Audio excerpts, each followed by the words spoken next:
रहीम।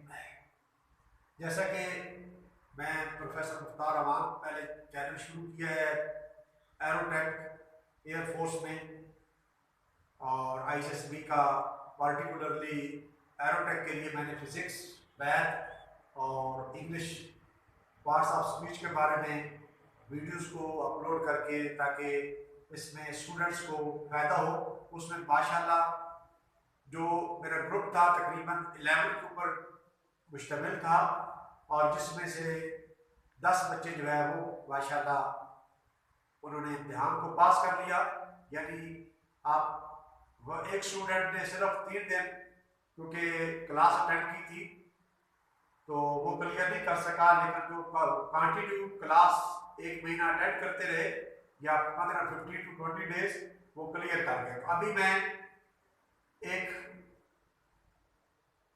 ये कंसिडर किया है कि मैं अभी जो फेडरल बोर्ड के लिहाज से या पीटी बोर्ड के लिहाज से किसी बोर्ड के लिहाज से जो पेपर होने हैं 9th 10th के और उसके बाद में फर्स्ट ईयर सेकंड ईयर के फिजिक्स जो मेरा सब्जेक्ट है और मैथ, इसके मैं इंशाल्लाह टॉपिक वाइज लेक्चर्स को अपलोड करूंगा जिसमें ताकि स्टूडेंट को फायदा हो। आज हम बात करेंगे फिजिक्स का चैप्टर नंबर 1 फिजिकल क्वांटिटीज के बारे में, क्योंकि इस कायनात को जब तख्लीक किया गया तो यानी वादे से इसको मैटर कहते हैं। तो मैटर की डेफिनेशन है कि which occupy the space and have a mass, यानी वजन रखती हो और जगह को घेरती हो, उसको मैटर कहते हैं। तो फिजिकल एक साइंस की वो ब्रांच है कि जिसमें फिजिकल क्वांटिटीज कहलाती हैं। तो all measurable quantities are called physical quantities, यानी जितनी भी हमें कायनात में मेजरेबल क्वांटिटीज होगी उनको हम फिजिकल क्वांटिटीज कहेंगे। जब भी क्वेश्चन आएगा तो इसकी यही डेफिनेशन है कि all measurable quantities are called physical quantities, यानी किन किन चीजों की हम जो है वो मेजरमेंट कर सकते हैं। जब मेजरमेंट की बात आती है, पैमाइश की बात आती है, इट्स मीन के जिस चीज की हम पैमाइश कर रहे हैं वो एक वजूद रखती है तब हम उसकी पैमाइश कर सकेंगे। यानी ऐसी क्वांटिटीज यानी जो कुछ वजूद रखती हो, यानी फिजिकल प्रॉपर्टी उसकी हो, फिजिकल पोजीशन हो, तब हम उसको मेजर कर सकेंगे। मिसाल के तौर पर length, mass, time and temperature, इनको हम मेजर कर सकते हैं। फिर हर एक चीज की जो भी फिजिकल क्वांटिटीज रखती है इट हैज आल्सो कैरेक्टरिस्टिक। उन फिजिकल क्वांटिटीज की कैरेक्टरिस्टिक के बारे में जब बात की जाएगी तो यानी it possess at least 2 characteristic in common. तो कोई भी फिजिकल क्वांटिटीज है तो 2 कैरेक्टरिस्टिक, 2 खुसूसियात उसकी मुश्तरक होती है हर फिजिकल क्वांटिटीज की। तो इस फील्ड यानी उसकी जो कैरेक्टरिस्टिक है न्यूमेरिकल वैल्यू में आप बयान कर सकते हैं और उसके बाद न्यूमेरिकल वैल्यू के साथ यूनिट में उसको आप डिस्क्राइब करेंगे। मिसाल के तौर पर हम कहते हैं कि the height of any is 1.20 metre.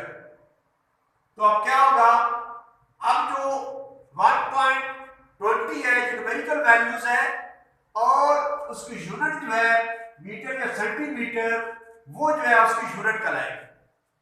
यदि एक बंदा उसकी हाइट कहते हैं कि उसकी 68 सेंटीमीटर हाइट है तो अब 68 मीटर जो है 68 सेंटीमीटर, तो 68 सेंटीमीटर जो है 68 न्यूमेरिकल वैल्यूज कहलाएगी, यानी इसकी यूनिट क्या 68 लिखेंगे जो न्यूमेरिकल वैल्यू है और सेंटीमीटर क्या उसकी यूनिट कहलाएगी। तो ये जो है हर फिजिकल क्वांटिटीज के जो कैरेक्टरिस्टिक टूल्स हैं, देयर आर 2 कैरेक्टरिस्टिक कॉमन, एक न्यूमेरिकल और दूसरा जो है वो यूनिट आएगी। तीसरे नंबर पे आता है physical quantities are divided in base quantities and derived quantities. फिर हम फिजिकल क्वांटिटीज को मजीद हम 2 हिस्सों में तकसीम करेंगे, यानी नंबर 1 बेस क्वांटिटीज और number 2 derived quantities. Now I am going to describe the base quantities and derived quantities.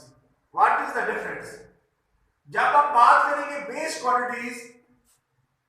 quantities are the quantities on the base of which other quantities are expressed, यानी base quantities वो बुनियादी इकाई है जिसकी बुनियाद पर हम हर तरह की दूसरी मिकदारों को हम जो है वो वाज़ेह कर सकते हैं या बयान कर सकते हैं, जिसके बिहाफ पर हम दीगर क्वांटिटीज को डिस्क्राइब करेंगे, उसको हम जो है वो बेस क्वांटिटीज कहेंगे। मिसाल के तौर पर length, mass, time, electric current, temperature, intensity of light and amount of substance। इसके बाद हमारे पास आ जाती है डिराइव्ड क्वांटिटीज। डिराइव्ड क्वांटिटीज कौन सी होती है? The quantities that are expressed in terms of base quantities, यानी वो मिकदारें जिनको हम बेस क्वांटिटीज की बुनियाद पर यानी उससे माखूज करते हैं। डिराइव होता है माखूज करना, यानी किसी चीज से अखज करना। तो लिहाजा बुनियादी इकाइयों से अखज करके जो इकाइयां निकाली जाती हैं उनको आप जो है वो डिराइव्ड क्वांटिटीज कहते हैं।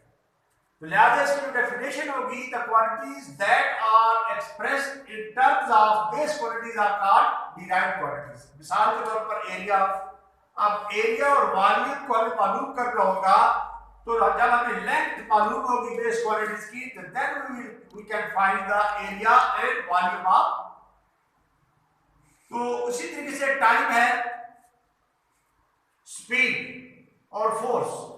वेलोसिटी को मालूम करने के लिए ज़ाहिर डिस्टेंस से रिलेटेड हमें यानी जो unit of distance covered by unit of time, तो वहां पर हमें लेंथ मालूम होगी तब हम क्या स्पीड को मालूम कर सकेंगे।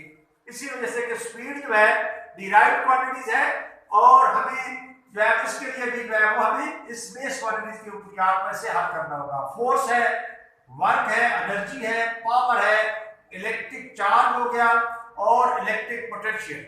तो इस वजह से डिराइव्ड क्वांटिटीज जिसको हम माखूज इकाइयां कहते हैं, जो हम अखज करते हैं किससे? बेस क्वांटिटी से।